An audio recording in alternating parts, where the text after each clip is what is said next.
ভোটটা হয়ে গেল, গোটা বাংলা জুড়ে, সে শিয়ালদা হতে পারে, দমদম হতে পারে, যাদবপুর হতে পারে, সেটা নৈহাটি স্টেশন হতে পারে, হালিশহর হতে পারে, গোটা পশ্চিমবাংলার বর্ধমান হতে পারে, কোচবিহার, গোটা বাংলা জুড়ে হকারদের দোকানের উপর দিয়ে বুলডোজার চলছে, হকারকে উচ্ছেদ করা হচ্ছে, রেল লাইনে জিনিসপত্র ফেলে দেওয়া হচ্ছে।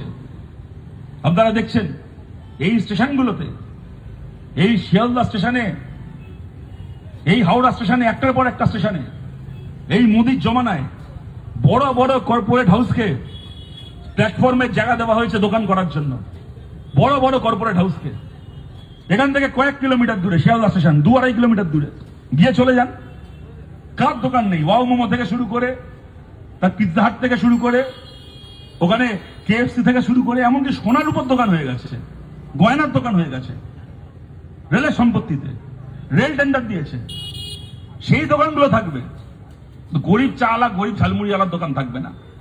আবার একদল লোক আবার বলছে দেখি যে প্ল্যাটফর্ম রেলের সম্পত্তি, রেলের সম্পত্তিতে কেন কোন হকার বসবে? আচ্ছা, আমরা 10 বছর ধরে গল্প শুনছি না, 10 কি এখন 12-13 বছর হয়ে গেল, গল্প শুনছি না যে মোদি নাকি ছোটবেলা চা বিক্রি করত, গুজরাটের ভদোদরা রেল স্টেশনে বসে নাকি মোদি চা বিক্রি করত। তো ভাই, হাওড়া স্টেশনটা হাওড়ার প্ল্যাটফর্ম রেলের সম্পত্তি, শিয়ালদার প্ল্যাটফর্ম রেলের সম্পত্তি, বর্ধমানের প্ল্যাটফর্ম রেলের সম্পত্তি। তো গুজরাটের ভদোদরা স্টেশনটা কি মোদির বাবার সম্পত্তি? মোদির নামে লিখে দিয়ে গেছিল যে মোদি ওখানে বসতে পারবে, প্ল্যাটফর্মে চা বিক্রি করতে পারবে, কিন্তু শিয়ালদার প্ল্যাটফর্মে, হাওড়ার প্ল্যাটফর্মে যে হকার বসবে তাকে লাথি মেরে তুলে দেওয়া হবে।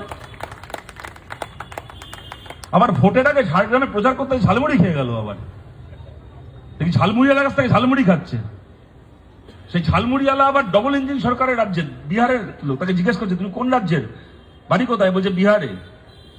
বিহারে এমন ডবল ইঞ্জিন সরকার চলছে, সে ছেলেটা নাকি ক্লাস 9 অব্দি পড়াশোনা করতে পারেনি, এখন পশ্চিমবাংলায় এসে ঝালমুড়ি বিক্রি করছে। ভোটের আগে ঝালমুড়ি খেয়ে ভোট প্রচার করে গেল, আর ভোটের পরে গোটা পশ্চিমবাংলা স্টেশন থেকে, ফুটপাত থেকে ঝালমুড়িওয়ালাকে তুলে দিল। কি সরকার রে ভাই!